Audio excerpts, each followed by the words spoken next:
ভালোবাসাটা বর্তমান স্বার্থের উপরে দাঁড়িয়ে আছে। জি, মনে রাখবেন, বিয়ের আগে কথা হচ্ছে, বিয়ের আগে যুবক যুবতী আজকে হারাম রিলেশনশিপ, লাভ অ্যাফেয়ার্সে জড়িয়ে পড়েছে। বিয়ের আগে ফোনে কথা হচ্ছে, ছেলে বলছে আমার কিচ্ছু নেই, তার কোনো দরকার নেই। ছেলে বলছে আমার কিচ্ছু নেই, কোনো কিছু দরকার নেই, শুধু তোমাকে হলেই হবে। বিয়ের পরে বিবি বা স্বামীকে বলছে, হ্যাঁ গো তুমি যে ফকির, ওই বিয়ের আগে তো বলুন, তুমি যে ফকির, অভাবী, এত গরিব, এত দরিদ্র, তুমি তো আগে বলনি আমাকে।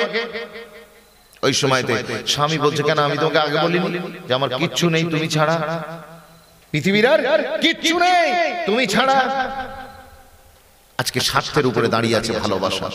আপনি সকালবেলা ব্রেকফাস্টে টেবিলে আপনি একটা চা খাবেন, চা খেতে গিয়ে একটা বিস্কুট ডুবিয়েছেন চায়েতে, চাটা বিস্কুট দিয়ে খাবেন, কিন্তু চাও এত সেলফিশ হয়ে গিয়েছে, আপনার খাবার আগে অর্ধেক বিস্কুট সে নিজেই ছেড়ে দিচ্ছে। কি কথা ঠিক না? বিশ্বাস করুন, স্বার্থপরতার দুনিয়া। আজকে কেউ আপনার নয়, কেউ আপনার নয়। এখন আপনি লক্ষ্য করে দেখুন, দুনিয়া আমাদেরকে তাই বলছে, যদি আমাকে কিছু দাও তবে আমি তোমাকে কিছু দেব। এটাই যদি আপনার উসুল হয়, তাহলে এই উসুলটা আপনি রাসূলুল্লাহর ক্ষেত্রে একটু খাটিয়ে দেখেন না, হুজুরের ক্ষেত্রে একটু খাটিয়ে দেখেন। আমার নবী কি আপনাকে ভালোবাসা দেননি? হুজুর কি আপনাকে প্যার করেননি? হুজুর কি আপনাকে জি ভরকে মোহাব্বত করেননি? আপনি কেন আজকে সেই রাসূল থেকে দূরে চলে যাচ্ছেন? কেন হুজুরের আদর্শ থেকে আপনি শত শত হাত দূরে চলে যাচ্ছেন? কেন? আপনার রাসূল তো আপনাকে প্যার করেছেন, ভালোবাসা দিয়ে গিয়েছেন। সেই হুজুরকে একটু দিলের ভিতরে জায়গা দেয়া যাবে না? যাবে না? এই কথা বলেন, যাবে না? যাবে না? জি বলেন ইনশাআল্লাহ। জি, আমাদের সিনার ভিতরে, আমাদের বডির ভিতরে একটা দিল আছে, আরে ধড়কনে वाला দিল আছে। আমার রাসূল কিন্তু আপনার কাছে কি কিচ্ছু চাননি, নজরানা চাননি, হাদিয়া চাননি, টাকা পয়সা ধন দৌলত কিচ্ছু চাননি। হুজুর একটা জিনিস চেয়েছেন আপনার কাছ থেকে, one single thing he demanded to you. আপনার কাছ থেকে চেয়েছেন কি গো, আমরা পারবো সেই একটা জিনিস দিতে হুজুরকে? বলেন ইনশাআল্লাহ। কারা কারা পারবেন একটু হাত তুলে দেখান। নারায়ে তাকবীর, নারায়ে তাকবীর। হাত নামান। আপনি মনে করবেন হুজুর হয়তো রাসূলের নাম করে এবার কালেকশন শুরু করবে। কথা বুঝছেন না? হুজুর একটা জিনিস চেয়েছে আপনার কাছ থেকে। এই জিনিসটা আপনার এলাকার যারা টাটা বিল্ডার ওরাও দিতে পারবে, আর যে লোকটা টোটো চালায়, ভ্যান চালায়, সেও দিতে পারবে। এই জিনিসটা যেটা হুজুর চেয়েছেন, শুধু পুরুষরা দিতে পারবেন না, আমার ফিমেল সেকশন, নারীরাও, তারাও দিতে পারবে। আমরা যারা বড়রা, আমরা যেমন দিতে পারবো, তেমনি আমাদের নান্নাসা মাসুম বাচ্চা, এরাও দিতে পারবে আমার হুজুরকে। জানেন সেই জিনিসটা কি? আমার নবী আপনার কাছ থেকে বিশেষ কিছু চাননি, একটা জিনিস চেয়েছে। হাদিস শরীফে বুখারী মুসলিম মুত্তাফাক আলাইহির হাদিস, বিশ্ব নবী আপনার আমার কাছ থেকে বেশি কিছু চাননি। আমার নবী পাক সাল্লাল্লাহু আলাইহি ওয়াসাল্লাম একটা জিনিস চেয়েছিলেন, ইউমিনু আহাদুকুম হাত্তা আকুনা আহাব্বা ইলাইহি মিন ওয়ালিদিহি ওয়া ওয়ালাদিহি ওয়ান নাসি আজমাইন। বলেন না সুবহানাল্লাহ। আমার নবী একটা জিনিস চেয়েছে, যে উম্মত তোমাদের কাছ থেকে আমার বিশেষ কিছু চাহিদা নেই, শুধু আমার জন্য একটা জিনিস দেবে। হুজুর কি দেব? হুজুর কি দেব? আমার আল্লাহ, আমার পরবর্তীকার বিনিয়াজের হাবিব, তিনি বলছেন আমার অন্য কিছু চাই না, একটা জিনিস চাই, তোমাদের বডির ভিতরে যে ধড়কনে वाला দিল আছে, ওই দিলের ভিতরে অনেকের ভালোবাসা পুষে রেখেছো। বাপের ভালোবাসা থাকবে, মায়ের মহব্বত থাকবে, বিবির প্রতি ভালোবাসা থাকবে, সন্তান সন্ততির প্রতি মহব্বত থাকবে, এলাকার মানুষের প্রতি তোমার ভালোবাসা থাকবে, অসহায়ের প্রতি দরদ থাকবে, জি লাচারের প্রতি তোমার মহব্বত থাকবে। কিন্তু দুনিয়ার সবার ভালোবাসা, সবাইকে যে জায়গা দেবে, তোমার দিলের ভিতরে আমার জায়গাটা সবার চেয়ে একটু বেশি দেবে। আর একটু জোরে বলুন না সুবহানাল্লাহ। এই দিল সবার কাছে আছে, শুধু পুরুষের কাছে না, নারীর কাছে, সবার কাছে, বাচ্চার কাছে, বুড়োর কাছে, সবার কাছে আছে। এই দিলের ভিতরে বেশিরভাগ অংশটুকু জায়গাটা রাসূলকে দিতে হবে। যদি দিতে পারি তাহলে তো কুরবান যান, কুরবান যান। আমার নবী পাক সাল্লাল্লাহু আলাইহি সাল্লাম চলে যাচ্ছেন উহুদ পাহাড়ের পাশ দিয়ে, উহুদ পাহাড়ের পাশ দিয়ে যাচ্ছেন। আমার নবী বলেন, হাযা জাবালুন ইউহিব্বুনা ওয়া নুহিব্বুহু। এই পাহাড়, এই ওহদ পাহাড়টাকে আমি রাসূল নিজে ভালোবাসি, আর এই পাহাড়ও আমাকে ভালোবাসে। জোরে বলুন, আর একটু জোরে বলেন না সুবহানাল্লাহ। জি, পাহাড় হুজুরকে ভালোবাসে। আগো আমার নবী কি শুধু মানুষের নবী নাকি? শুধু জিনের নবী, ফারিস্তার নবী? জি, মনে রাখবেন আল্লাহর রুবুবিয়্যাত যতদূর, আমার নবী পাকের নবুয়ত ঠিক ততদূর। আল্লাহ যার যার রব, আমার নবী পাক ঠিক তার তার রাসূল। আরেকবার জোরে বলুন না সুবহানাল্লাহ। বিশ্বাস করুন এই পাহাড়ের নবী আমার নবী, হাইওয়ানাতের নবী, জামাদাতের নবী, ইনসানিয়াতের নবী। বিশ্বাস করুন ফালাকিয়াতের নবী, সামাবিয়াতের নবী, আপনার কি বলে আরদিয়াতের নবী। আমার আল্লাহ, আমার পরবর্তীকার বিনিয়াস আমার রাসূলকে তামাম কুল কায়নাতের মাখলুকাতের যতজনের তিনি রব, ততজনের রাসূল করে দুনিয়ায় পাঠিয়েছেন। আরেকটু জোরে বলবেন না সুবহানাল্লাহ। আজকে তো রাসূল বুঝতে চাই না, হুজুর বুঝতে চাই না। আমরা সব বুঝি, আমরা নকল টাকাটা কোনটা নকল আর কোনটা আসল আমরা সেটা বুঝি। আমরা কত লাভ ক্ষতির হিসেব ব্যবসাটা ভালো বুঝি, কিন্তু আমরা রাসূল বুঝতে চাই না। অনেকে আবার দাবি করে আমরা দ্বীন বুঝি, কিন্তু দ্বীনের নামাজ পড়ে বটে, কিন্তু হুজুরের মোহাব্বত সিনাই নাই, হুজুরকে বুঝতে পারেনি। तहजीब इबादत है सरापाए मोहम्मद, तहजीब इबादत है सरापाए मोहम्मद, तस्लीम की खुशबू चमन आराए मोहम्मद, तंजीम खुदा शास तमन्नाए मोहम्मद, मंशा जो खुदा का वही मंशा मोहम्मद, जिस दिल में है अल्लाह वही रहते हैं वो भी, कहता है जो अल्लाह वही कहता है वो भी। अल्लाह की इताअत है मोहम्मद की इताअत, कुरान की दावत है मोहम्मद की इताअत है। जितना शऊर उतना ही इस बात को समझ ले, अल्लाह को समझना है तो मोहम्मद को समझ ले। बोलूं ना सुबहानाल्लाह। अल्लाह के बुझते गेले रसूल के बुझते होबे, अल्लाहर दीन बुझते गेले रसूल के बुझते होबे। বিশ্বাস করুন আল্লাহ को समझना है तो मोहम्मद को समझ ले, रसूल के একটু বুঝার চেষ্টা করুন। আমার নবী বললেন হাযা জাবালুন ইউহিব্বুনা ওয়া নুহিব্বুহু, এই ওহদ পাহাড়কে আমি বড় প্যার করি আর ওহদ পাহাড়ও আমাকে ভালোবাসে। একটা জড় পদার্থের দিকে রাসূল ইঙ্গিত করে বলছেন পাহাড় আমাকে মহব্বত করে। এখন আসুন, আপনি লক্ষ্য করে দেখেছেন 40টা বছর আমার নবী পাক সাল্লাল্লাহু আলাইহি সাল্লাম গারে হিরার ভিতরে তিনি ধ্যান করেছিলেন, সাধনা করেছিলেন। যেখানে ফার্স্ট ওহী নাযিল হয়েছিল, জিবরিল ফেরেশতা ডানার ফড়ফড়াহট প্রথম শুনতে পাওয়া গিয়েছিল। যেদিন জিবরিল ফেরেশতাকে হুজুর ফার্স্ট টাইম দেখেন, যে পাহাড়ের ভিতরে, যে গুহার ভিতরে, ওটা হলো গারে হিরা। সেই গারে হিরার পাহাড়ের কথা আমার হুজুর বলেন। আচ্ছা চলুন আর একটু দূরে চলে যাই, একটু দূরে চলে যাই। আপনারা তো জানেন ওহদের ময়দান, ওহদের ময়দানে হুজুরকে কঠিন পরিস্থিতির মুখোমুখি হতে হয়েছিল। একটু সামান্য ভুলের কারণে হুজুরের নির্দেশ অমান্য করে তীরন্দাজ বাহিনীরা তারা শত্রুদের পালিয়ে যাবার আগেই গনিমতের মাল নেওয়ার জন্য হুটোপাটি করছিল। আর হুজুর যে তাদের ডিউটি লাগিয়েছিলেন পাহাড়ের উপরে, সেই ডিউটি ভুলে গিয়ে গনিমতের মাল নেবেন বলে তারা নিচে নেমে এসেছেন। আর সেই সুযোগে পিছন দিক থেকে কাফের মুশরিকরা এসে আমার নবী পাক সাল্লাল্লাহু আলাইহি সাল্লামকে একেবারে রক্তাক্ত করে দিয়েছে, রক্তাক্ত করে দিয়েছে। তো ওই দিনটা খুব কঠিন ছিল। তো আমার নবী পাক সাল্লাল্লাহু আলাইহি সাল্লাম পুরো লাহুলুহান হয়ে গিয়েছে, হুজুরের চেহারা মোবারক থেকে খুন মোবারক ঝরে পড়ছে। ওই সময় ওহদ পাহাড় আল্লাহকে ডাক দিয়ে বলছেন, ওহদ পাহাড় আল্লাহকে ডাক দিয়ে বলছেন, কি বলছেন জানেন? আল্লাহকে ডাক দিয়ে বলছেন, আল্লাহ আমি তো তোমার নবীর কাছে কোনোদিন যেতে পারিনি, হুজুর जब आई गए तो मुझे इजाजत दीजिए मैं तेरे रसूल का थोड़ा खिदमत कर सकूं। জোরে বলুন না সুবহানাল্লাহ। হুজুর যখন আমার কাছে এসে গিয়েছে আর আজকের এই কঠিন দিনে আমাকে একটু পারমিশন দেন, আমি একটু হুজুরের খিদমত করি। গাছ হুজুর শুয়ে আছে মরুভূমির বুকে, উত্তপ্ত মরুভূমির বুকে, জি, আর গাছ দূরে ছিল। দূরে এসে বলছে হুজুর जब नेड़े आ गए या अल्लाह मुझे तो कुछ करना दीजिए। আমার আল্লাহ, আমার পরবর্তীকার বিনিয়াস বলেন চা, আমি আল্লাহ অর্ডার দিলাম। গাছ জমিন চিরে এসে হুজুরের মাথার কাছে এসে দাঁড়িয়ে গিয়ে ডালপালা মেলে দিয়েছে। জোরে বলুন না সুবহানাল্লাহ।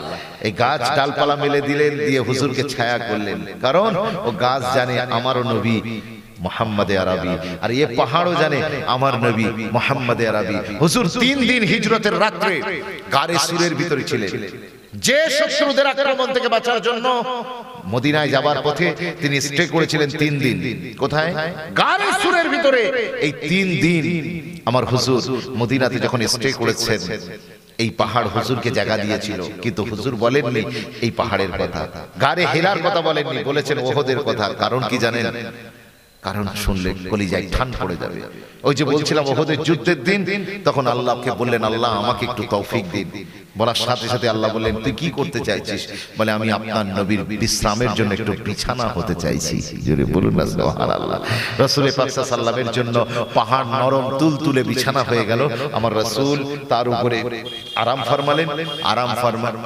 আরাম করার পরে আমার রাসূল পাক সাল্লাল্লাহু আলাইহি ওয়াসাল্লাম তিনি আবার ফিরে এলেন মদিনাতে। তো বিষয়টি সেটা নয়, বিষয় হলো এখন সাহাবায়ে কেরামরা তারা চিন্তায় পড়ে গেলেন, পাহাড় হুজুরকে ভালোবাসে আর হুজুর বলছে আমি ওকে ভালোবাসি, ম্যাটারটা কি? এই হাদিস পাক রিওয়ায়াত হওয়ার পরে বহু ইসলামিক স্কলাররা এটা নিয়ে গবেষণা করেছে যে ওহদ পাহাড় হুজুরকে ভালোবাসে আর হুজুর বলেছে আমি ওকে ভালোবাসি। কারণটা কি? হুজুর পাহাড়কে ভালোবাসছেন, কারণটা কি? বিশ্বাস করুন, রিসেন্টলি একজন আরাবিয়ান ইসলামিক স্কলার তিনি নিজের হেলিকপ্টার নিয়ে আকাশে উড়ান দিলেন। আকাশে উড়ান দেবার পরে তিনি দেখতে পাচ্ছেন কি জানেন, ওহদ পাহাড় 8 মাইল জুড়ে ছড়িয়ে আছে। ওহদ পাহাড় 8 মাইল জুড়ে ছড়িয়ে আছে। উপর থেকে যখন তিনি ক্যামেরায় ফটো নিয়েছেন, জুম করে যখন ফটো নিয়েছেন, ওই সময় দেখতে পাওয়া যাচ্ছে পুরো ওহদ পাহাড়টা নকশা হয়ে গিয়েছে মিম হা মিম দাল। আর এটা যেটা বলা যাবে না, ওহদ পাহাড় নিজের সিনার ভিতরে রাসূলুল্লাহর নামকে অঙ্কন করে নিয়েছে। মিম হা মিম দাল মুহাম্মদ সাল্লাল্লাহু আলাইহি ওয়াসাল্লাম।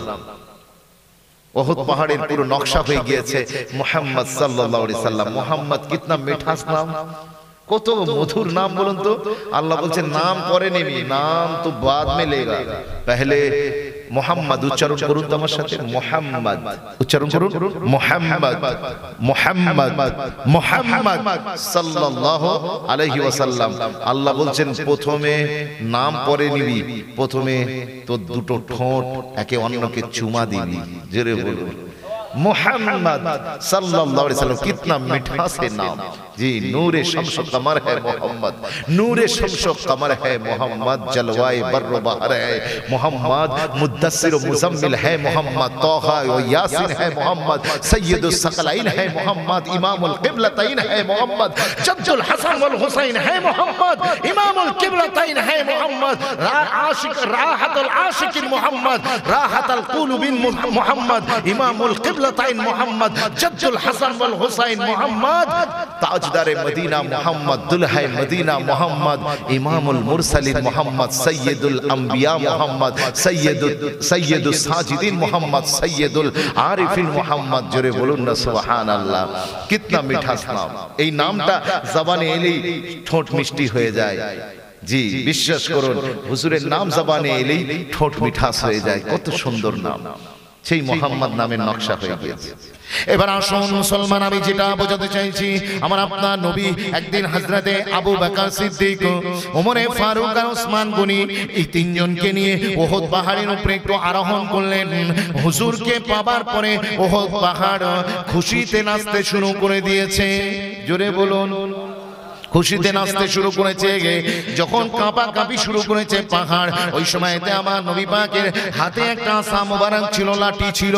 ওই লাঠি দিয়ে হুজুর কি করলেন, ওহদ পাহাড়ের উপরে একটু আঘাত করলেন।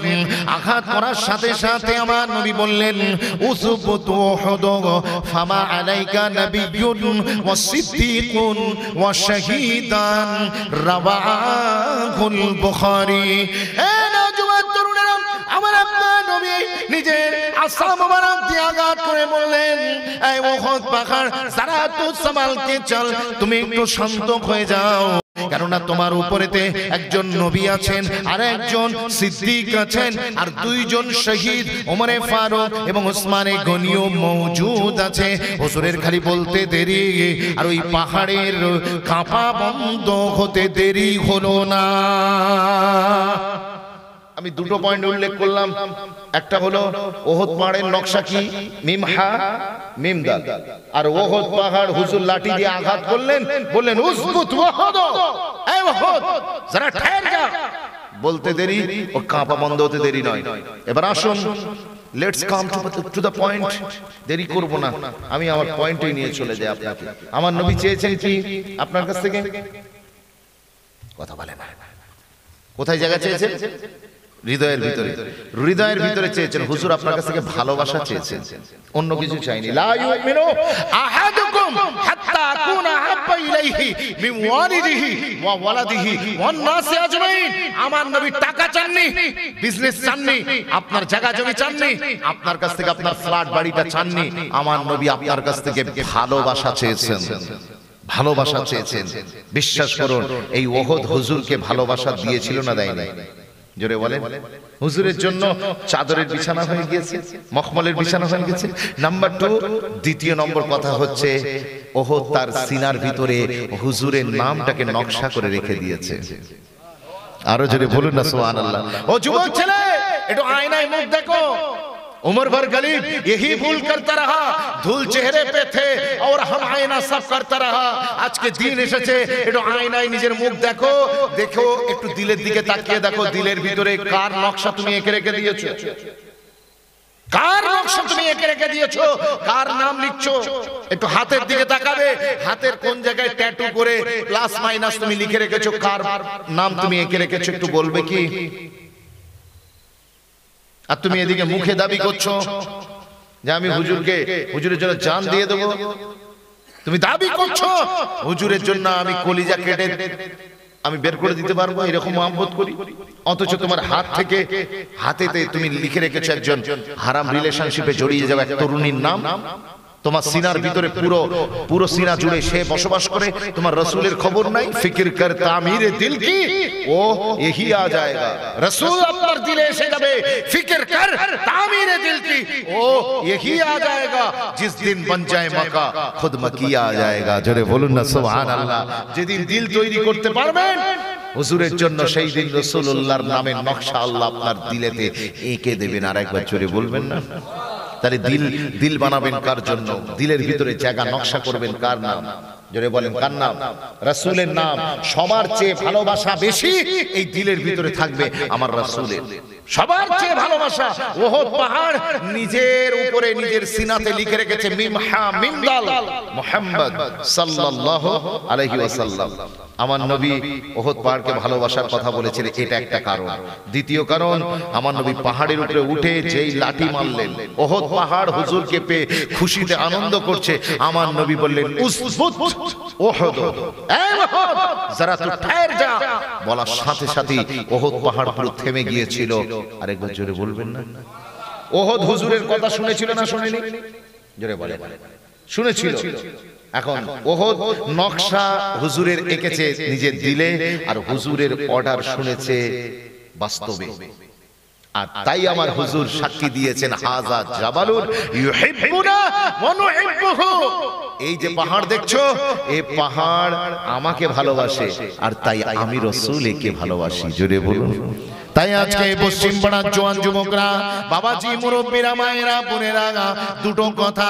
একটা হচ্ছে যদি আপনি হুজুরকে ভালোবাসার দাবি করেন, যদি হুজুরের ভালোবাসা পেতে চান, তাহলে আপনাকে দুটো কাজ করতে হবে।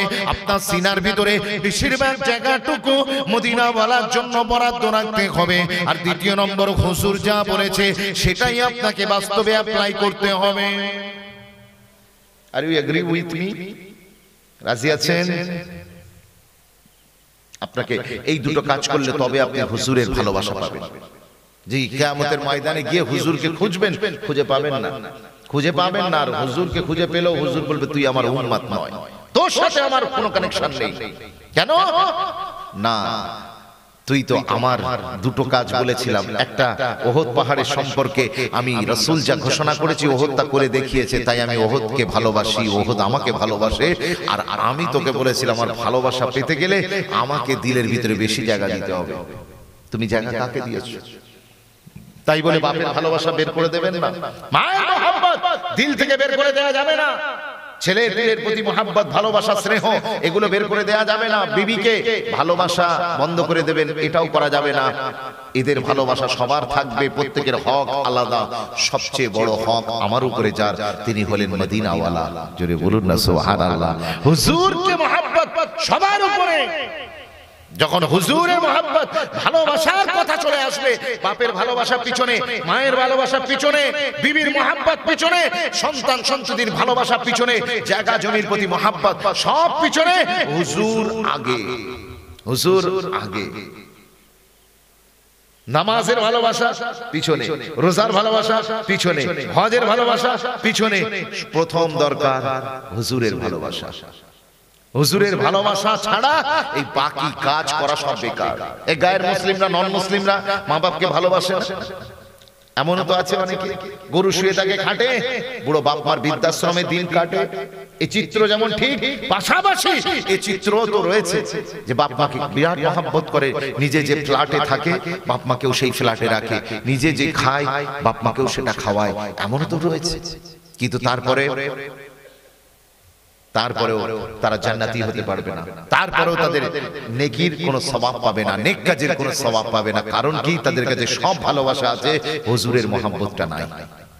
তাদের কাছে তারা স্কুল করে দিচ্ছে, জায়গা দিচ্ছে, বড় বড় কলেজ বানাচ্ছে, সমাজসেবামূলক কত কাজ করছে, বস্ত্র বিতরণ করছে, মানুষের পাশে দাঁড়াচ্ছে, অসহায় চিকিৎসা করছে, বিভিন্ন এনজিও খুলে দুস্থ মানুষের পাশে দাঁড়াচ্ছে, কত ভালো ভালো কাজ করছে। মাদার টেরেসা কত ভালো কাজ করে গিয়েছে, কিন্তু তারপরেও তিনি জান্নাতে যেতে পারবেন না। তার কারণ তার কাছে দুনিয়ার সব ভালো কাজ ছিল, কিন্তু হুজুরের মোহাব্বত ছিল না। হুজুরের মোহাব্বত জাস্ট লাইক আ ওয়ান, নাম্বার ওয়ান। হুজুরের মোহাব্বত হচ্ছে এক, আর দুনিয়ার যত ভালো কাজ সবার মূল্য হচ্ছে জিরো, সবার মূল্য হচ্ছে জিরো। আপনি বাপকে ভালোবাসুন, জিরো পাবেন। মাকে মহব্বত করুন, জিরো পাবেন। আপনি নামাজ পড়ুন, জিরো পাবেন। আপনি রোজা রাখুন, জিরো পাবেন। আপনি হজ করুন, জিরো পাবেন। বিবিকে মহব্বত করুন, জিরো পাবেন। এই হাজারটা জিরো যদি একসঙ্গে জুড়ে দেন, ভ্যালুয়েশন কি এন্ড অফ দ্য ডে? মূল্যটা কি? কথা বলে না, জিরো। জিরোর ভ্যালুয়েশন জিরো। কিন্তু মনে রাখবেন, আমার রাসূলুল্লাহর মোহাব্বত ভালোবাসা হচ্ছে ওয়ান, জাস্ট লাইক আ ওয়ান। ওয়ানের মতো, একের মতো। আপনি এক বসালেন, বসানোর পরে এইবারে আপনি বাপকে ভালোবাসুন, কি বসে গেল? একটা জিরো বসে গেল। কত হলো? 10। এবার মাকে মোহাব্বত করুন, বসে গেল আরেকটা জিরো। কত হলো? 100 হয়ে গেল। আপনি ছেলে পেলেদের মোহাব্বত করুন, স্ত্রীকে আপনি প্যার করুন, স্ত্রীর হক আদায় দেন, আপনার পাশে আরেকটা জিরো বসে গেল। হয়ে গেল কত? 1000। এই বাড়তে থাকবে, জিরো গুলো যত বাড়বে আপনার ভ্যালুয়েশন তত বাড়বে, কারণ আপনার শুরুতে এক আছে, শুরুতে রাসূলুল্লাহর মোহাব্বত আছে। তাই আমি বলে থাকি, নামাজ ফরজ হয়েছে কখন? নামাজ ফরজ হয় বয়স হলে, রোজা ফরজ হয় রমজান এলে, হজ ফরজ হয় মাল এলে। আর মোহাব্বতে রাসূল, রাসূলকে ভালোবাসা কখন ফরজ হয় জানেন?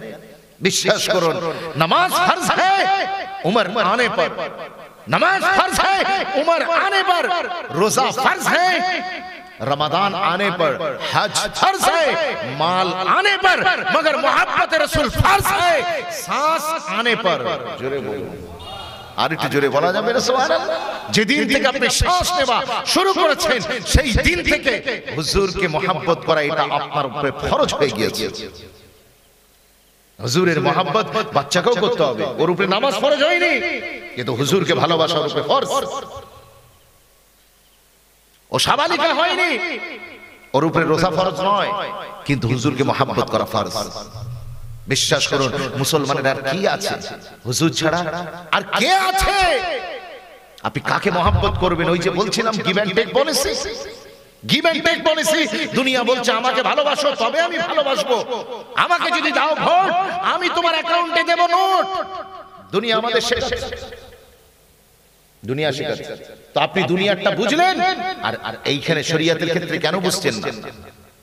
রাসূল আপনাকে মোহাব্বত করে যাচ্ছেন, হুজুর আপনাকে প্যার করে যাচ্ছেন, আর আপনি হুজুরকে কি আচরণে দেখছেন? হুজুরের সুন্নাতকে আপনার বাড়ি থেকে জানাজা বের করে দিচ্ছেন। বিশ্বাস করুন, আমার নবী পাক সাল্লাল্লাহু আলাইহি সাল্লাম আপনার দিকে ফুল ছুঁড়ছে আর আপনি তার দিকে ঢিল ছুঁড়ে দিচ্ছেন। ইটস নট আ জোক, তামাশা নয়। আমরা মনে করছি যে ইসলাম মানে তামাশা না, যে হুজুরকে আল্লাহ আমাকে আমার কাছে পাঠিয়েছেন বড় মোহাব্বত করে, ভালোবেসে। খুশি না বেজার? জোরে বলেন। সেই রাসূলকে পেয়ে খুশি নয়? আজ তো কান্নাকাটি করেন, খালি বলছেন নেই নেই নেই।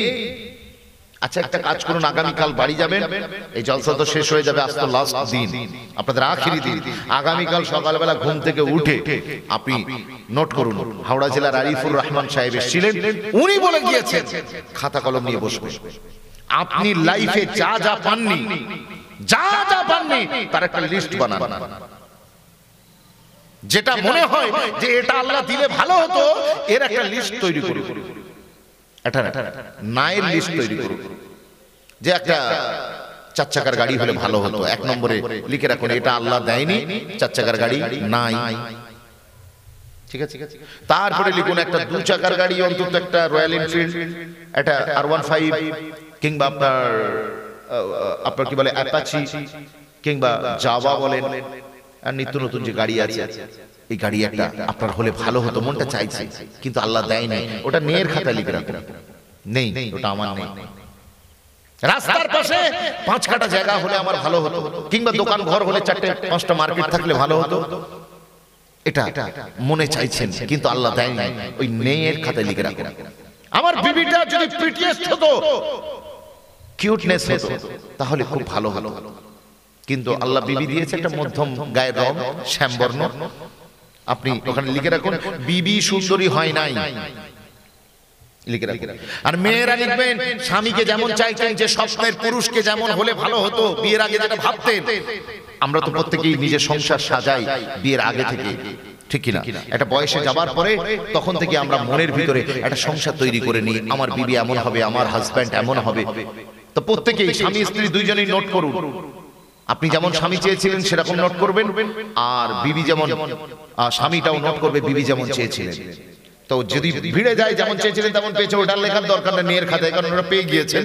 আর যেটা পাননি সেইগুলো নোট করুন। আপনার একটা ছেলের দরকার কিন্তু পরপর 2টো মেয়ে হয়েছে, আপনি লিখুন যে ছেলে এটা নাই, লিখে রাখুন। অথবা 3টে ছেলে হয়েছে, একটা মেয়ে হলে খুব ভালো হতো, মানিয়ে যেত, দেখতে শুনতে লাগতো, ভালো লাগতো, জামাই হতো, নাতিরা নানু নানু নানু ভাই বলে ডাকতো, ভালো লাগতো। এটা আপনি আপনার স্বপ্নে ভাবছেন, লিখে রাখুন যে আমার মেয়ে হয় নাই, নাই যেগুলো জীবনে, সেইগুলোর একটা লিস্ট করুন। এই লিস্টটা খোদা কি ইজ্জত কি কসম, এটা বেশি বড় হবে না। যেটা আপনি তামান্না করেছেন অথচ পাননি, এর লিস্টটা খুব বেশি বড় হবে, কথা বলে না, হবে না। এবার আসুন উল্টো দিকে, অন দা আদার হ্যান্ড, অন্যদিকে আরেকটা পেজ রেডি করুন, সেখানে লিখুন বিনা চাওয়াতে আমি যা যা পেয়েছি। উপরের হেডিং হবে এটা, বিনা চাওয়াতে যা যা পেয়েছি। আপনি চাননি অথচ না চাইতে আল্লাহ আপনাকে দিয়ে দিয়েছে, ও লিস্টটা শুরু করে দিন লেখা। বিশ্বাস করুন এখানে তো 9 লিস্ট বেশি বড় হলো না, কিন্তু না চাইতেই আল্লাহ যে নিয়ামতগুলো আপনাকে আর আমাকে দিয়েছে সেইটা লিখে শেষ করতে পারবেন না, হাত ব্যথা শুরু হয়ে যাবে। জোরে বলুন, এই আরো জোরে বলবেন না সুবহানাল্লাহ। আর এই না চাইতে আল্লাহ যেটা দিয়েছেন, যে নিয়ামতগুলো দিয়েছেন, তার ভিতরে সবচেয়ে উপরে যেটা থাকবে, আল্লাহ আমাকে না চাইতেই মুহাম্মদ আরবির গোলাম বানিয়ে দিয়েছেন। আর একবার জোরে বলুন না সুবহানাল্লাহ। বিশ্বাস করুন আল্লাহ ভালোবেসে আমার রাসূলকে আমার ঘরে পাঠিয়েছেন, আমাকে তার উম্মত বানিয়েছেন। এটা কত বড় খুশনসিব, কত বড় খুশনসিব আমার জন্য। আমি তো চাইনি, অ্যাপ্লিকেশন করিনি, দরখাস্ত করিনি, কিন্তু আল্লাহ পাক আমার রাসূলকে আমাকে সেই রাসূলের গোলাম বানিয়েছেন। এ মেরি খুশকিসমতি কে मैं तेरी উম্মতি, এটা আমার তো সৌভাগ্য। প্রথম নম্বর, 1 নম্বরে থাকবে, কারণ বুখারী রিওয়ায়াতে এসেছে মুহাম্মাদুন নি'মাতুল কুবরা, বান্দার উপরে আল্লাহর দেওয়া সবচেয়ে বড় নিয়ামতের নাম হলো মুহাম্মাদুর রাসূলুল্লাহ সাল্লাল্লাহু আলাইহি ওয়াসাল্লাম। বিশ্বাস করুন সেই রাসূলকে পেয়ে আমি আর আপনি এখনো দিলের ভিতরে জায়গা দিতে পারলাম না, সেই রাসূলের প্রত্যেকটা কথা মেনে নিতে পারলাম না। আর আমি আশায় আছি, তামান্নায় আছি যে কিয়ামতের ময়দানে হুজুর আমাকে ডেকে নেবেন, কাছে ডেকে পার করে নেবেন।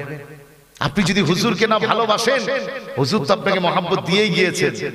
ওহদ পাহাড় হুজুরকে ভালোবেসেছে, তাই হুজুর ও ওহদ পাহাড়কে মহব্বত করেছে। আমি আর আপনি হুজুরকে তো প্যার করলাম না, খালি মুখে দাবি করে গেলাম, অন্তরে হুজুরের জায়গা নেই। জবান পে কুছ, দিল মে और कुछ।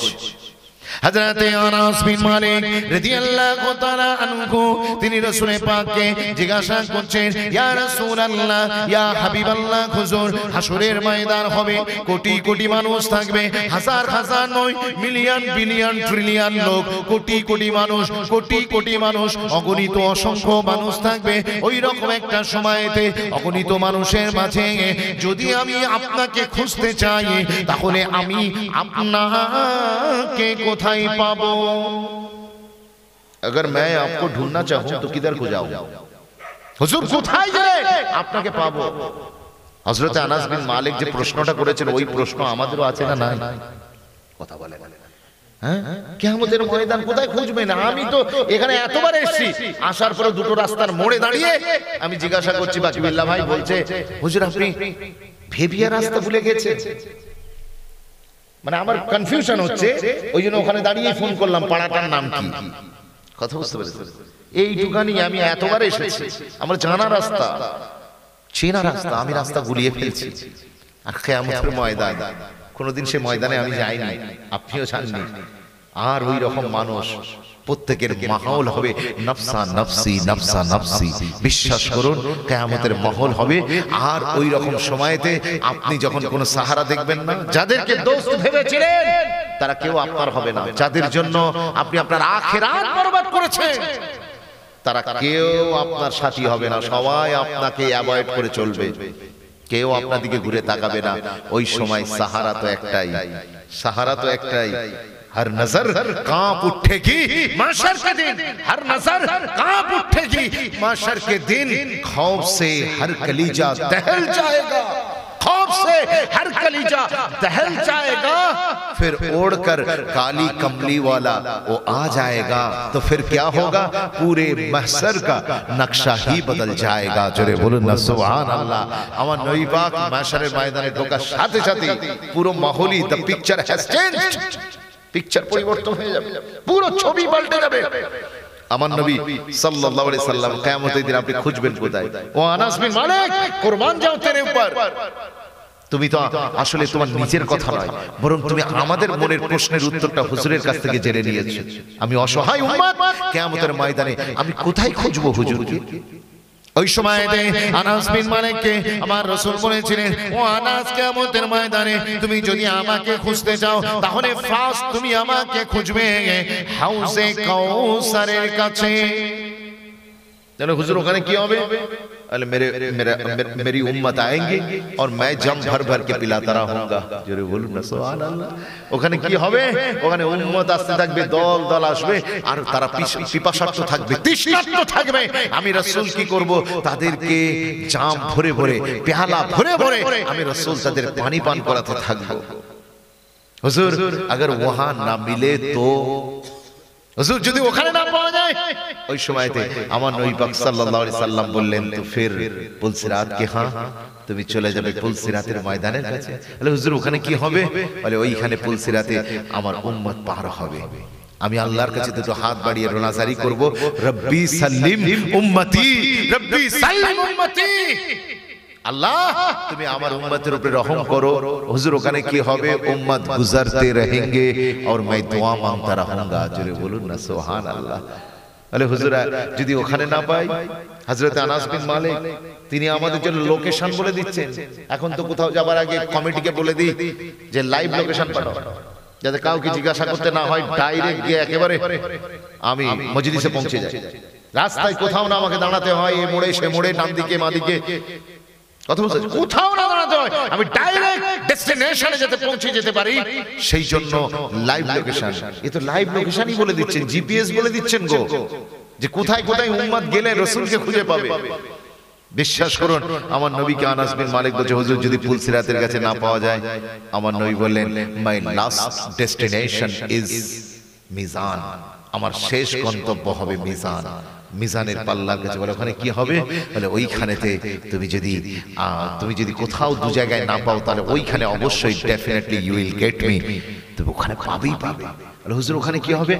আমার উম্মতের নেকি আর বদি ওজন করা হবে, নেকি আর বদি ওজন করা হবে। যদি নেকির পাল্লা হালকা হয়ে যায়। বদির পাল্লা যদি ভারী হয়ে যায়, আমি রাসূল কখনো আমার গোরে গোরে হাত নূরের দস্তে মোবারক ওই পাল্লায় রেখে দেব, আমার হাতের ওসিলায় আল্লাহ পাল্লাকে ভারী করে দেবে।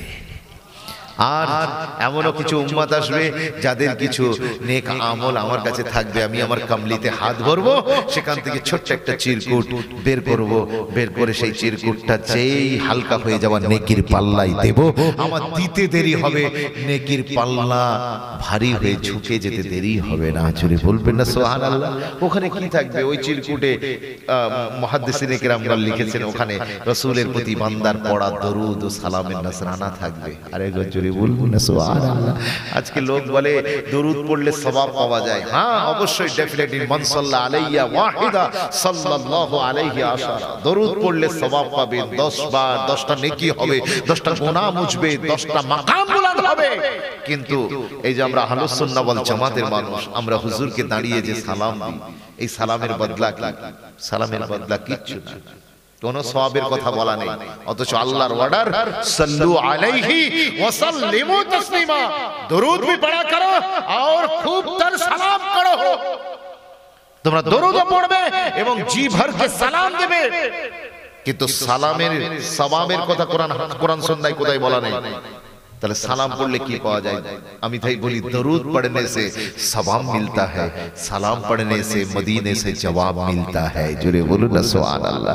একজন মাশুক সে কি চায়? তার আশিক তার প্রশ্নের জবাব দেবে। ও যুবক ছেলে, তুমি তো মোবাইলে কাউকে মেসেজ করে বারবার ফোনটা অন করছো আর অফ করছো, নেটটা অন করে দেখছো যে মেসেজ সিন হচ্ছে কি হচ্ছে না, রিপ্লাই দিচ্ছে কি দিচ্ছে না। যদি মেসেজ সিন হয় তারপরও রিপ্লাই না দেয়, তোমার টেনশন বেড়ে যায়, অটোমেটিক বেড়ে যায়, আমার উপরে অসন্তুষ্ট হয়ে গেল। আপনি যদি আপনার বিবিকেও মেসেজ করেন, বিবি যদি মায়ের বাড়ি থাকে, সে যদি একটা মনোমালিন্য স্বামী স্ত্রী হতেই পারে। ওই জন্য আমি বলি, স্বামীদেরকে ক্যামেরাম্যানের মতো হওয়া দরকার। আপনার কি বলে, বিবিরা স্বামীদেরকে ক্যামেরাম্যান মনে করবে। কি মনে করবে? ক্যামেরাম্যান মনে করবে। ক্যামেরাম্যানের সামনে আমরা যখন দাঁড়াই তখন কিভাবে দাঁড়াই? আমরা যখন পোজ দিই তখন কি একটা স্মাইল থাকে না মুখে, একটা মুচকি হাসি থাকে না? আপনারা দেখবেন, আপনার মেয়েদেরকে বলছি, মেয়েরা আপনারা স্বামীদেরকে ক্যামেরাম্যান মনে করবেন। অনেক মেয়ে তো স্বামীদেরকে পাত্তাই দেয় না। কথা বুঝতে পেরেছেন? ঘরে ঢোকার সাথে সাথে তার মুখ বেজার হয়ে যায়, স্বামীকে কিভাবে অ্যাপ্রিশিয়েট করতে হয় এটা জানে না। বিশ্বাস করুন, আপনি স্বামীকে মনে করুন ক্যামেরাম্যান। স্বামী আপনার কাছ থেকে টাকা পয়সা ধন দৌলত চায় না, সে শুধু আপনার মুখে একটু মুচকি হাসি চায়। ব্যাস, ওই হাসিতেই সে সবকিছু করতে রাজি আছে, অনেক মেহনত করতে, অনেক দূর লড়াই করতে সে প্রস্তুত আছে। আর নারীদের, পুরুষের সফলতার পিছনে নারীদের বিরাট একটা ভূমিকা থাকে, স্বামীর উন্নতির পিছনে তার স্ত্রীর বিরাট একটা ভূমিকা থাকে। কারণ কারোর ঘরে যদি দাউ দাউ করে আগুন জ্বলে, তাহলে বাইরে গিয়ে সে কোনোদিন শান্তি পায় না। কথা ঠিক বলছি না? বলবো। ঘরে কোনোদিন মনোমালিন্য হলে স্বামী যে কাজে যায় সে কাজে কোনোদিন সফল হতে পারে না। সেই জন্য বিবিদেরকে বলবো, স্বামীকে যদি উন্নতির শিখরে দেখতে চান, স্বামীকে যদি পরিচয় দিতে চান যে একজন সাকসেসফুল পিপল আপনি স্ত্রী, তাহলে অবশ্যই স্বামীকে অ্যাপ্রিশিয়েটটা সেইভাবে করুন।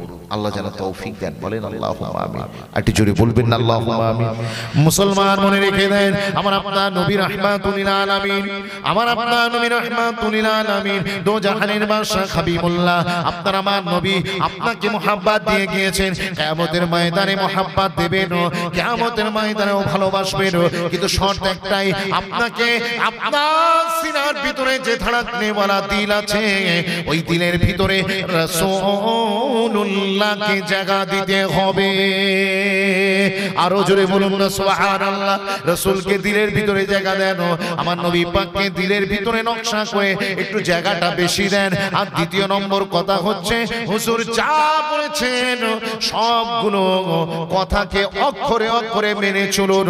তাহলে আমার নবী পাক সাল্লাল্লাহু আলাইহি ওয়াসাল্লাম নিজে বলছেন, মান আহাব্বা সুন্নতি ফাকাদ আহাব্বানি ওয়া মান আহাব্বানি কানা মাই ফিল জান্নাহ। যারা আমার কথা মেনে চলবে, আমার তরিকা মেনে চলবে, আমার সাথে একই সাথে তারা জান্নাতে থাকবে। জোরে বলুন। আজকে কজন আছেন যুবক ছেলে রাসূলের তরিকা মেনে চলতে চান? জি, আমরা কজন আছি? যুবক ছেলেকে বলা হচ্ছে তোমার হুজুর বলেছে গো কুররাতু আইনি ফিস সালাত, নামাজ আমার চোখের ঠান্ডায়। যুবক বলছে রেনে দো ইয়ার, এখনো বয়স বাড়িনি, নামাজ পড়ার বয়স হয়নি। যুবক ছেলে বয়স হয়ে গিয়েছে 25 পার, ওকে বলা হচ্ছে বিয়ে করো। ও বলছে দূর, এখন বিয়ে করে কি করব, আর 4 দিন কি দুনিয়া মौज कर लेने दो, কিছুদিন আনন্দ ফুর্তি করি। আবার কোন যুবক যদি মনে করে যে আমি গোনার কাজে জড়িয়ে পড়ব, বিয়ে করে নি, তখন তার বন্ধুরা, ফ্রেন্ড সার্কেল তাকে বাধা দেয়, বলে তুই কোন চক্কর মে পড় গিয়া, আরে কিছুদিন আনন্দ ফুর্তি করে নে, তারপরে তো বিয়ে করবি। তার মানে রাসূলের সুন্নাহ, এই বিবাহটা আজকে যেন দুনিয়ার মানুষের কাছে একটা বিরাট বোঝা হয়ে গিয়েছে, একটা বিরাট বোঝা হয়ে গিয়েছে। সবাই বাচ্চাদের ভালোবাসে, কিন্তু বাচ্চার বাপ কেউ হতে চায় না, বাপের দায়িত্ব পালন করতে চায় না। সবাই বিয়ের আনন্দ নিতে চায়, কিন্তু বিয়ে করে তার ঝক্কি সামলাতে কেউ চায় না। বড় আফসোসের ব্যাপার, সবাই পয়সাওয়ালা হতে চায়, কিন্তু কেউ মেহনত করতে রাজি হয় না। এটাই বড় আজকের সমাজের বাস্তবতা, এটাই রিয়েলিটি। আমি আপনাদেরকে সেজন্য বলবো, আপনারা যারা এখানে এসেছেন হাজিরানে মজলিস, লক্ষ্য করে দেখুন আপনার নবী পাকের সুন্নাহ, সেই বিয়েটাকে আজকে তাওহীন করা হচ্ছে। রাস্তাঘাটে কেউ যদি বিয়ে করতে যায়, যুবক ছেলে বিয়ে করতে যাচ্ছে, তার বন্ধু বান্ধব বলছে এক্ষুনি বিয়ে করে নিতে হবে, আর কিছুদিন মौज কর, আর কিছুদিন মস্তি কর, তারপরে নয় বিয়ে করবি। আস্তাগফিরুল্লাহ আল আজিজ। আল্লাহ যেন আমাদেরকে বোঝার তৌফিক দেন, আল্লাহ যেন আমাদেরকে সঠিক রাস্তার মুসাফির বানান। বলেন আল্লাহুম্মা আমিন, বলেন আল্লাহুম্মা আমিন। জি, আজকে আমার মা বোনেরা যারা এখানে এসেছেন, মহিলাদেরকেও বলবো, আমার মা বোনেরা যারা এখানে এসেছেন, মহিলাদেরকে আমি আপনাদেরকে মহিলাদেরকেও বলবো যে আপনারা নিজেরাও রাসূলের সুন্নাহকে পালন করুন। আপনি যে স্বপ্ন দেখেন সাইয়্যিদা তাইয়্যিবা তাহিরা হযরতে ফাতিমা সালামুল্লাহ আলাইহার সাথে আপনি জান্নাতে যাবেন, কিন্তু আপনি রাসূলের কোন নির্দেশটা পালন করেছেন? হুজুরের কোন নির্দেশটা পালন করেছেন? না স্বামীকে আপনি ইতাআত করেন, না ওয়া আহসানাত ফুরুজাহা, না আপনি আপনার নিজের শরমগাহকে হেফাজত করেন। আজকে তো মার্কেটে প্রতিযোগিতা চলছে, কে কার চেয়ে বেশি উলঙ্গ হতে পারে, উলঙ্গ হতে পারে। নারীদের ভিতরে একটা কম্পিটিশন চলছে, বিয়ে বাড়ি গিয়ে দেখবেন কম্পিটিশন চলছে, কে বেশি, কার চেয়ে বেশি উলঙ্গ হতে পারে। উলঙ্গ হওয়া যদি ফ্যাশন হতো, তাহলে তো কুকুরকেই মনে হয় ফার্স্ট প্রাইজ দেওয়া লাগতো। আজকে ফ্যাশন হয়ে গিয়েছে। অথচ যেদিন যে এমন একটা দিন ছিল রাসূলুল্লাহর উম্মতের শরীরকে সূর্যের আলো স্পর্শ করতে পারত না, আর আজকে সেই রাসূলুল্লাহর উম্মাহ, নারী উম্মাহগুলোকে রাস্তায় বিক্রি হচ্ছে, রাস্তায় খেলনার মতো বিক্রি হচ্ছে। আমি হাতে ধরে বলে যাই, আল্লাহ যেন আমার মা বোনেদের বোঝার তৌফিক দেন। ও মা বোন, আল্লাহ আপনাকে কি নিয়ামত বানিয়েছেন, আপনি কোথায় সম্মান আর তাজিম তালাশ করছেন? আপনি জানেন না ইউরোপে যখন নারীকে পুড়িয়ে মারা হচ্ছিল, জি সারা পশ্চিমা বিশ্বে নারীর হক আর অধিকার বলতে যখন কিচ্ছু ছিল না, আর আমাদের ভারতে যখন সতীদাহ প্রথার নামে স্বামীর সাথে একই সঙ্গে স্ত্রীকে চিতায় তুলে আগুন ধরানো হচ্ছিল, ঠিক ওই রকম একটা সময়তে সৌদি আরবে একজন দাঁড়িয়ে উঁচু আওয়াজে বলেছিলেন, খবরদার খবরদার, খাইরুকুম লিআহলি ওয়া আনা খাইরুকুম লিআহলি, খবরদার মনে রেখে দাও, এই নারীদের সঙ্গে তোমরা কেউ খারাপ ব্যবহার করবে না, নারীদের সাথে উত্তম আচরণ করবে। ওয়া আশিরুহুন্না বিল মারুফ, ওদের সাথে সুন্দর উত্তম আচরণ করবে। আর ওয়া আনা খাইরুকুম লিআহলি, আমি রাসূল আমার বাড়ির নারীদের প্রতি সবচেয়ে উত্তম আচরণ আমি রাসূলুল্লাহ করে থাকি। জোরে বলুন না সুবহানাল্লাহ। তুমি আজকে তালাশ করছো গায়ের কে বলে দিয়েছে, কে বলে দিয়েছে তোমাকে যে স্বাধীনতা অর্জন করতে হবে? সেই জন্য তুমি স্বামীর খিদমতকে নিজের জন্য অপমান বলে মনে করো, স্বামীর খিদমত করাকে তুমি অপমান বলে মনে করো। তুমি এয়ার হোস্টেস হয়েছো, ওই 400 বিমান যাত্রীর সামনে এক্সকিউজ মি করে তাদের সামনে নিজের ছোট্ট একটা নেকেড ড্রেস পরে তাদের সামনে ট্রে সাজিয়ে নিয়ে চা পেশ করতে তোমার লজ্জা বোধ করে না? ওটা তোমার সম্মান হয়ে গেল।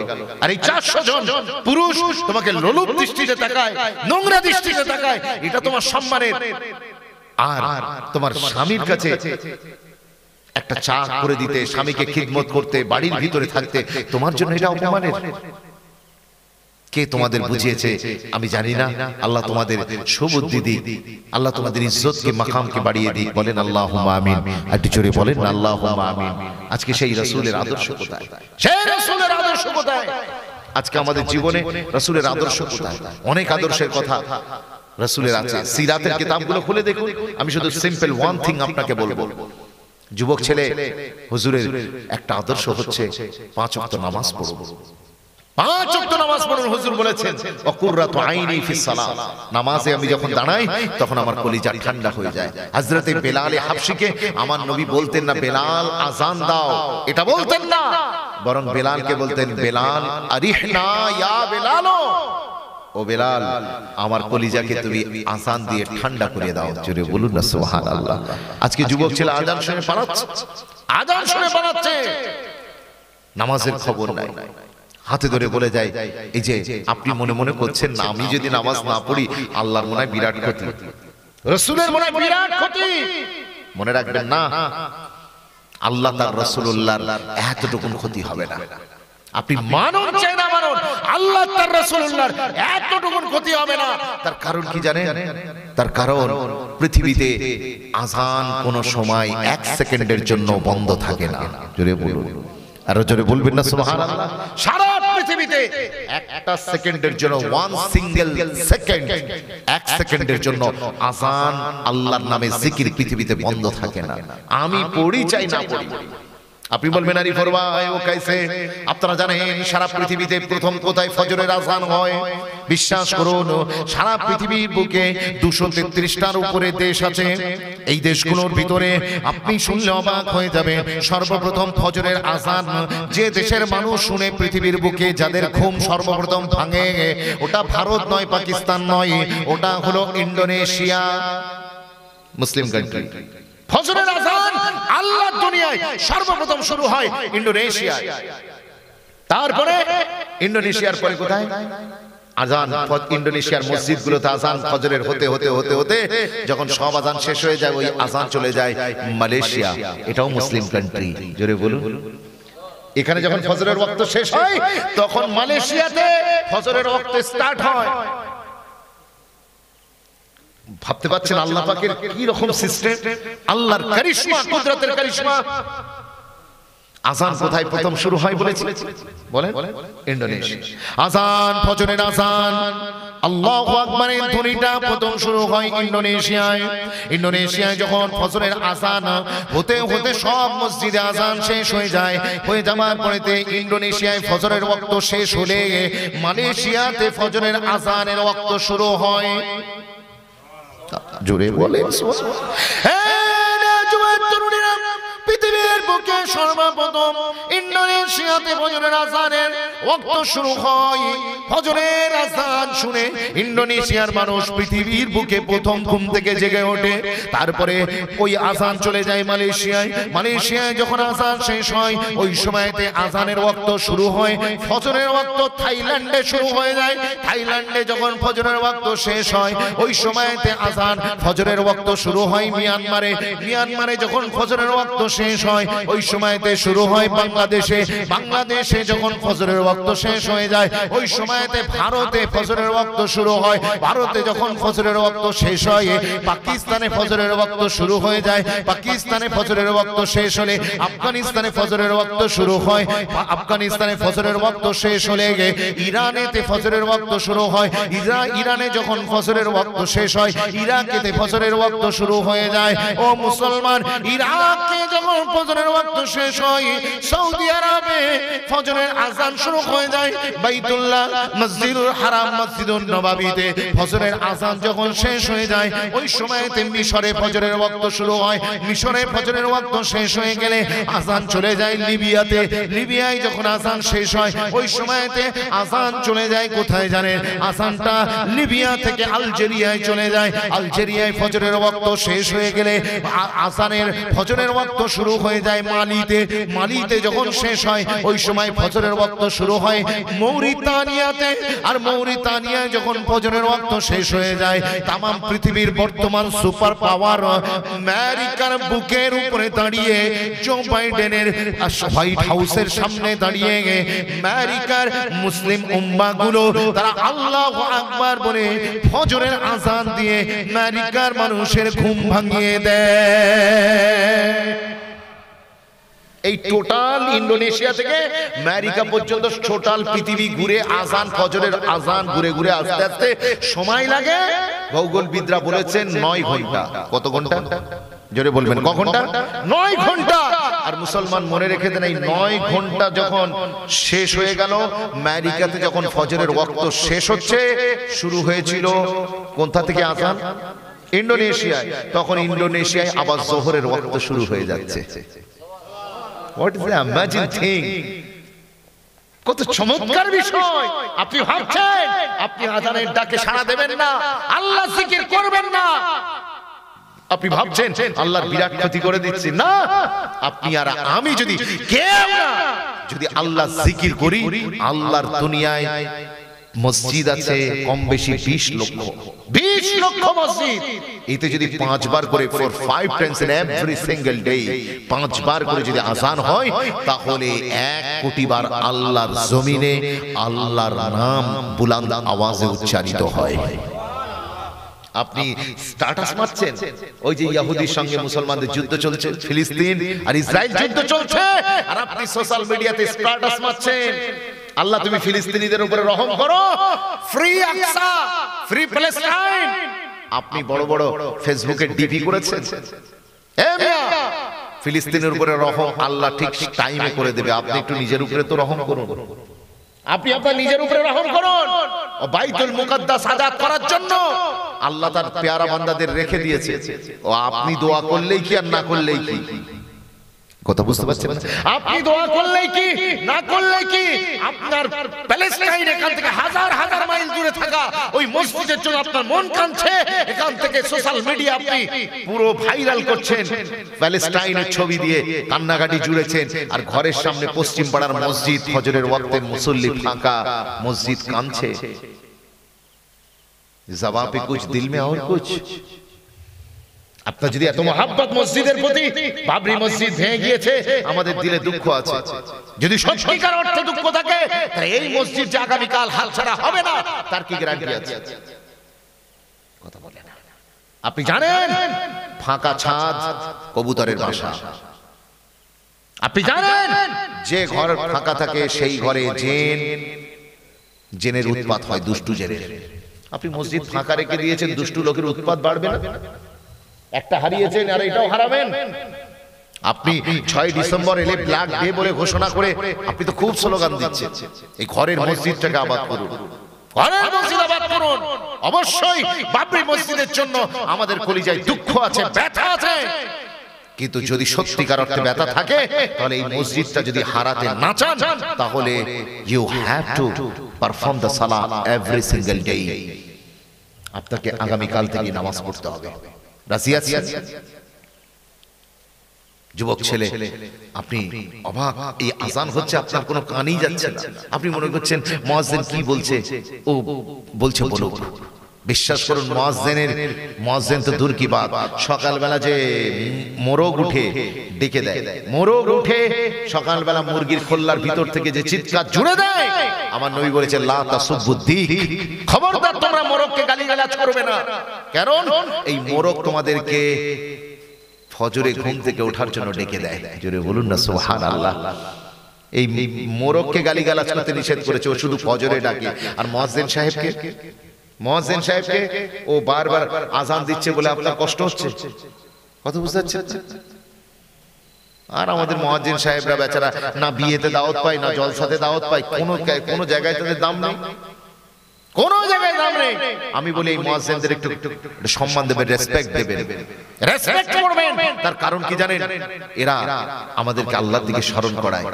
মুয়াজ্জিন সাহেব একবার আযান দিলেন, আল্লাহু আকবারের ধ্বনি দিলেন, তাকিয়ে দেখছেন যাদের জন্য মসজিদে আযান দিলাম পুরো মসজিদ ফাঁকা, কেউ আসেনি, পশ্চিম পাড়ার একটা লোক আসেনি। তো মুয়াজ্জিন সাহেব কি করলেন? আজান কিসের জন্য দেয়া হয়? নামাজের জন্য ডাকা হয়। এখন একবার ডেকেছে কেউ আসেনি, উনি আবার ডবল রিপিট মেরেছে, মারার সাথে সাথে পুরো মহল্লার লোক পুরো মসজিদে গিয়ে হাজির। এবার আমাকে বলুন, ও কি নামাজ পড়ার জন্য গিয়েছে না মুয়াজ্জিনের ওষুধ বাটার জন্য গিয়েছে? যদি নামাজ পড়ার জন্য যেত তাহলে ফার্স্ট টাইম যখন আজান দিয়েছে তখনই যাওয়া দরকার ছিল। এই দ্বিতীয়বার গিয়েছে মুয়াজ্জিন সাহেবকে একটু ডাঁটবে বলে, তোমার কাণ্ডজ্ঞান নেই, তুমি টাইম দেখো না, চোখে কানা, তুমি দেখো না তোমার আজান দিচ্ছি। আল্লাহু আকবার কাবীরা। কোনদিন আজান খেয়াল করে দেখেছেন? আজানের ভিতরে there is the miracle game in the prayer আজান। এই আজানের ভিতরে একটা চমৎকার ম্যাথমেটিক্যাল গেম আছে, আপনি কোনদিন অ্যানালাইসিস করে দেখার সুযোগ হয়নি। বিশ্বাস করুন, এই আজান যখন শুরু হয়, আজানের শুরু শব্দটা কি? আল্লাহু আকবার, আল্লাহু আকবার। শুরু শব্দ আল্লাহ, আল্লাহ ইলাহা ইল্লাল্লাহ। শেষ শব্দ আল্লাহ। আজানের 5টা মিরাকেল আমি আপনাকে বলবো, 5টা miracle. There are 5 miracles today I can share with you. বিশ্বাস করুন, এই 5টা মিরাকেল রয়েছে আজানে। প্রথম নম্বর, আজানের শুরু হয় আল্লাহ শব্দ দিয়ে আর শেষও হয় আল্লাহ শব্দ দিয়ে। এর মানে কি বুঝলাম না? আল্লাহ আল্লাহ বলছেন, কেন বুঝিস না? হুয়াল আউয়ালু ওয়াল আখিরু, আল্লাহই শুরু আর আমার আল্লাহই শেষ। জোরে বলুন না সুবহানাল্লাহ। নাম্বার 2, দ্বিতীয় নম্বর, পবিত্র কোরআনে কারীমে আজান শব্দটি এসেছে অনলি 5 টাইমস, 5 বার এসেছে। আল্লাহ মতলব বুঝলাম না, আল্লাহ বলছে আমি তো তোদের উপরে 5 ওয়াক্ত নামাজ ফরজ করেছি। জোরে বলুন। নাম্বার 3 নম্বর, আজানের গোড়া থেকে নিয়ে শেষ পর্যন্ত কমপ্লিটলি 50টা ওয়ার্ড আছে, 50টা ওয়ার্ডস রয়েছে। এই 50টা ওয়ার্ড আজানের। আল্লাহ এর মানেটা বুঝলাম না। আল্লাহ বোঝাতে চাইছেন নামাজ আমি তোদের উপরে ফরজ করেছিলাম 50 ওয়াক্ত। যদিও আমার দোস্তের রিকোয়েস্টে, অনুরোধে, হাবিবুল্লাহ নূর নবীজির ওসিলায় আমি কমিয়ে 5 করে দিয়েছি, কিন্তু আমি আল্লাহ নামাজের রাকাত কমিয়েছি, সওয়াব কমাইনি।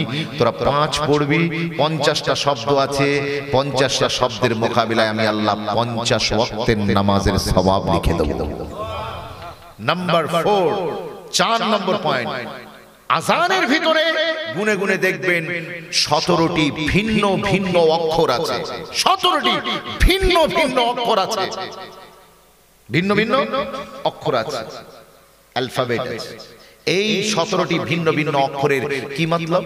আলিফ একটা ভিন্ন অক্ষর, লাম একটা ভিন্ন অক্ষর, মিম একটা ভিন্ন অক্ষর, হা একটা ভিন্ন অক্ষর। এইসব ভিন্ন অক্ষর রিপিটেশন গুলো বাদ দিয়ে আপনি গুনে গুনে দেখবেন 17টি ভিন্ন ভিন্ন আরবি বর্ণ পরিচয়ের হরুফ আছে। এই হরুফগুলো কি মতলব? 17টি কেন আজানের ভিতরে? আল্লাহ বলছেন প্রতিদিন বান্দা আর বান্দির উপরে ফরজ নামাজের রাকাতের সংখ্যা হচ্ছে 17। ফজরে 2, যোহরে 4, আসরে 4, মাগরিবে 3, ইশায় 4, কত হলো? 17। আর last point, this is the very important point for you, খুব গুরুত্বপূর্ণ 5 নম্বর পয়েন্ট। আজানের সর্বশেষ যে মিরাকেলটা, ম্যাথমেটিক্যাল গেমের কথা আমি আপনাকে বলবো, শুনলে কলিজায় টান পড়ে যাবে। আজানে সবচেয়ে বেশি যে ওয়ার্ডটা ইউজ হয়েছে, most usable word in the আজান ইজ আল্লাহ। আজানে বহুল ব্যবহৃত যে শব্দটি ব্যবহার হয়েছে সেটা হচ্ছে আল্লাহ নামের শব্দটি। আল্লাহ নামের শব্দটি সবচেয়ে বেশি ব্যবহার হয়েছে, প্রায় প্রতিটা সেন্টেন্সেই আল্লাহ আল্লাহ এসেছে। আশহাদু আল্লা ইলাহা ইল্লাল্লাহ, আশহাদু আন্না মুহাম্মাদার রাসূলুল্লাহ, এই রাসূলের পরে আল্লাহ, আল্লাহু আকবার, আল্লাহু আকবার। এই সবচেয়ে বহুল ব্যবহৃত শব্দটি হচ্ছে আল্লাহ। আল্লাহর ভিতরে কটা অক্ষর? আলিফ, লাম আর হা, 3টে আলাদা বর্ণ দিয়ে তৈরি। আলিফ, লাম, হা। এই আলিফ শব্দটি গুনে দেখবেন আজানে এসেছে 47 বার, লাম শব্দটি এসেছে 45 বার, আর হা শব্দটি এসেছে 20 বার। 47, 45, 20, টোটাল দেন 112। এবার আসুন, 112 পেলেন এখান থেকে, আজান থেকে পেলেন 112। আল্লাহ নামের আল্লাহ নামের মিরাকেল পেলেন 112। এবার চলে আসুন বাড়িতে, এসে কোরআন খুলুন। কোরআনের সূরা সংখ্যা কটা? 114টা। এর ভিতরে 112তম সূরার নাম কি? সূরাতুল ইখলাস। সূরাতুল ইখলাস। আল্লাহ বলছেন কুল হু আল্লাহু আহাদ আল্লাহুস সামাদ লাম ইয়ালিদ ওয়া লাম ইউলাদ ওয়া লাম ইয়াকুল লাহু কুফুওয়ান আহাদ। আমার আল্লাহ কোরআনে কারীমের 112তম সূরায় আল্লাহ শব্দটাকে যখন অ্যানালাইসিস করলাম, পেলাম আল্লাহ শব্দের 112 সংখ্যা। আর ওই 112 সংখ্যা দিয়ে কোরআনে অ্যাপ্লাই করার সাথে সাথে আল্লাহর আইডেন্টিফিকেশন, আমার আল্লাহ পাকের পরিচয় কোরআন জানিয়ে দিল সূরাতুল ইখলাসের মাধ্যমে। কি চমৎকার বিষয়, কোনদিন ভেবে দেখিনি। আসুন না, আল্লাহ যখন এতগুলো নিয়ামত রেখেছেন, নামাজ পড়বেন 5 ওয়াক্ত, সওয়াব পাবেন 50 ওয়াক্তের, আপনি তারপরও মন চাইছে না, তারপরও মন চাইছে না। যাচ্ছি যাব কোন হচ্ছে হবে কোন করে সময় কাটিয়ে দিচ্ছেন। মনে রাখবেন ঘড়ি কিন্তু দাঁড়িয়ে নেই, ঘড়ি দাঁড়িয়ে নেই। ট্রাফিক সিগন্যালে যখন দেখবেন সিগন্যাল ঘোরে, তখন কিন্তু উল্টো দিকে ঘোরে, সোজা দিকে ঘোরে না। উল্টো দিক থেকে যখন নিচের দিকে নামে, নাম্বারিং যখন নিচের দিকে নামে, তখন ওটা দ্রুত জিরোতে আসতে বেশি সময় নেয় না। বিশ্বাস করুন, আমাদের লাইফের গণনা কিন্তু উল্টো দিক থেকে চলছে। আপনি সময় কাটাচ্ছেন, আজ নয়তো কাল, কাল নয়তো পরশু, পরশু নয়তো তরশু, এই করে করে সময় কাটাচ্ছেন। না man, come on man, your lord is waiting for you. দেরি করবেন না, ডোন্ট ওয়েস্ট ইওর টাইম। সময় নষ্ট করবেন না, এই সময়ের বিরাট মূল্য। আল্লাহ এভরি সিঙ্গেল ডে আপনার অ্যাকাউন্টে ৮৬,৪০০ টাকা করে জমা দিচ্ছেন, আপনাদের প্রত্যেকের অ্যাকাউন্টে। যতদিন বেঁচে থাকবেন প্রত্যেকের অ্যাকাউন্টে ৮৬,৪০০ টাকা করে ক্রেডিট করছেন আল্লাহ আপনার অ্যাকাউন্টে। কত হাজার বললাম? ৮৬,৪০০ টাকা। এটা অ্যামাউন্টটা অল্প নয়, বিরাট বড়। ৮৬,৬০০ টাকা। মনে হচ্ছে কি করব এত টাকা নিয়ে? আমার তো ৮৬ টাকাই পকেটে নেই। আমি যদি ৮৬,৪০০ টাকা যদি প্রত্যেকদিন আল্লাহ আমাকে দেয়, আমি খবরই রাখি না। হ্যাঁ, আপনি খবর রাখেন না। আল্লাহ আপনার অ্যাকাউন্টে ৮৬,৪০০ টাকা করে আপনার অ্যাকাউন্টে জমা দিচ্ছেন। এই টাকাগুলো আপনি ব্যয় করছেন কোন জায়গায়? আজকে যদি আপনি ভালো কাজে না ব্যয় করেন, যদি আপনি কিছুই না করেন, ওই টাকাগুলো সব ল্যাপস হয়ে যাবে, ল্যাপস হয়ে যাবে। আগামীকাল আবার সকাল হবে, আবার আল্লাহ ৮৬,৪০০ টাকা দেবেন। এইভাবে যতদিন আল্লাহ আপনার হায়াত রেখেছে প্রতিদিন দেবেন।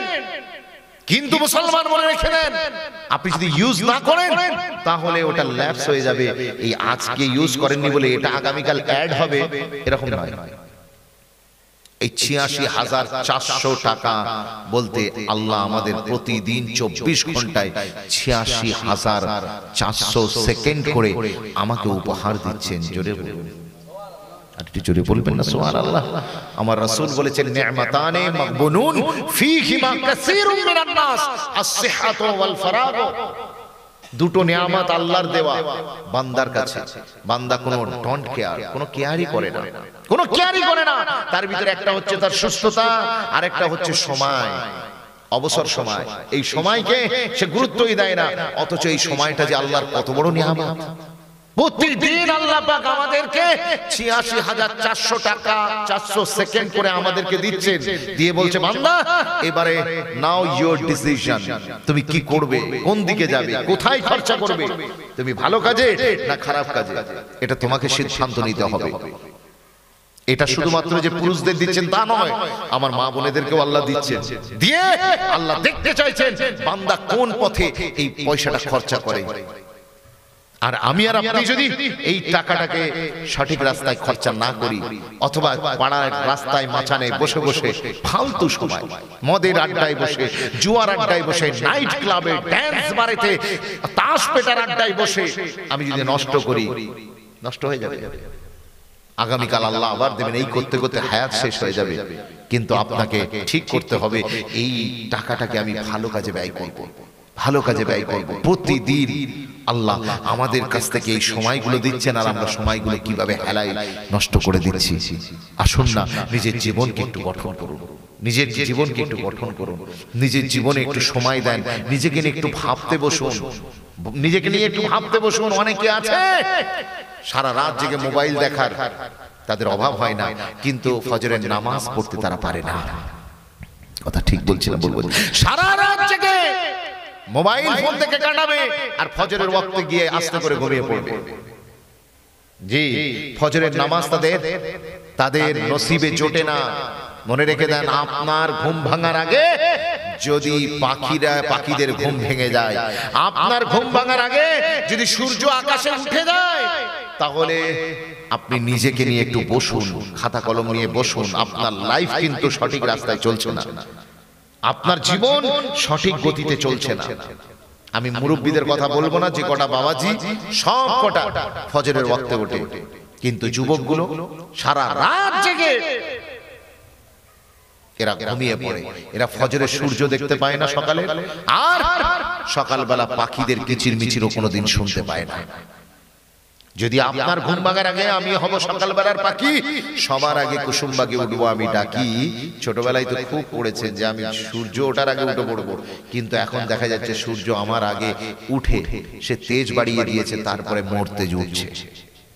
কথা ঠিক বলছি না ভুল বলছি? আসুন না নিজেকে তৈরি করুন, সকালে সকালে উঠুন, আর্লি মর্নিং এ উঠুন, তাড়াতাড়ি ঘুমোতে যান, তাড়াতাড়ি উঠুন। বিশ্বনবী দুটো হাত তুলে আল্লাহর কাছে দোয়া করেছেন, আল্লাহুম্মা বারিক লি উম্মতি ফি বুকুরিহা, আল্লাহ তুমি আমার উম্মতের যারা ভোরে ভোরে উঠবে তুমি তাদের বরকত নাজিল করো। জোরে বলেন না সুবহানাল্লাহ। ওই জন্য আপনারা দেখবেন দুনিয়াতে কুকুরের সংখ্যা বেশি না বকরির সংখ্যা বেশি? জোরে বলে, কুকুরের সংখ্যা বেশি না বকরির সংখ্যা বেশি? জি, কুকুরের সংখ্যা বেশি না বকরির সংখ্যা বেশি? আমাকে বলেন। হ্যাঁ, বকরির সংখ্যা বেশি। কিন্তু আপনারা জানেন বকরি কবার বাচ্চা দেয়? বকরি বছরে একবারই গর্ভধারণ করে। জি, বকরি বছরে একবারই গর্ভধারণ করে। আর বাচ্চা দেয় কটা? দুটো, তিনটে, কিংবা একটা, খুব হার্ডলি চারটে। কিন্তু কুকুরের দিকে তাকান, কুকুর ঘন ঘন প্রেগনেন্ট হয়, আর যখন বাচ্চা জন্ম দেয় কটা করে? 6টা 8টা জন্ম দেয়। তাহলে বাচ্চা জন্ম দিচ্ছে কুকুর বেশি, বকরি বাচ্চা জন্ম দিতে পারছে না। একটা দুটো জন্ম দেয়, তিনটে জন্ম দেয় খুব হার্ডলি। তাহলে সংখ্যা, জন্ম, বংশ প্রজননের দিক থেকে বকরি কম দিচ্ছে, কুকুর বেশি দিচ্ছে। আবার লক্ষ্য করে দেখেছেন বকরি জবাই হয় না পৃথিবীতে, কুকুর জবাই হয় না পৃথিবীতে, কুকুর খানেওয়ালা লোকের সংখ্যা হাতে গোনা, কিন্তু বকরি খানেওয়ালা লোকের সংখ্যা বেশি কিনা বলুন? সারা পৃথিবীতে হিন্দু, মুসলিম, শিখ, জৈন, বৌদ্ধ, সারা পৃথিবীর সব মার্কেটেই বকরি চলে, খাসি চলে, মটন চলে না? কথা বলে না, যে যে ধর্ম থেকে বিলং করুক না কেন, কিন্তু বকরি চলে। তাহলে বকরি কম জন্ম হচ্ছে, কিন্তু আবার জবাইও হয়ে যাচ্ছে। এদিকে কুকুর বাচ্চা বেশি জন্ম দিচ্ছে, আবার জবাই হচ্ছে না, কিন্তু তারপরেও আপনি কোনোদিন কুত্তার পাল দেখবেন না, আপনি বকরির পাল দেখবেন। What is the reason behind it? কি কারণ? কারণটা কি? কারণ অন্য কিছু নয়।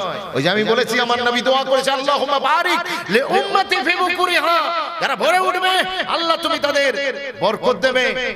সারা রাত আপনার কুকুর সারা রাত জেগে ঘেউ ঘেউ করে, আর সন্ধ্যাবেলায় আপনার ভোরের বেলাতে কুকুর ঘুমিয়ে পড়ে। আর বকরিকে দিকে লক্ষ্য করে দেখুন, বকরি কি করে? ইশার ওয়াক্তে কোল্লায় তার ঘরেতে গোয়ালে ঢুকে পড়ে, আর ফজরের ওয়াক্তে ঘুম থেকে জেগে ওঠে। ফজরের ওয়াক্তে জেগে যায় বলে আল্লাহ বকরির ভিতরে এত বারাকা রেখেছেন, আর একবার জোরে বলা যাবে না সুবহানাল্লাহ।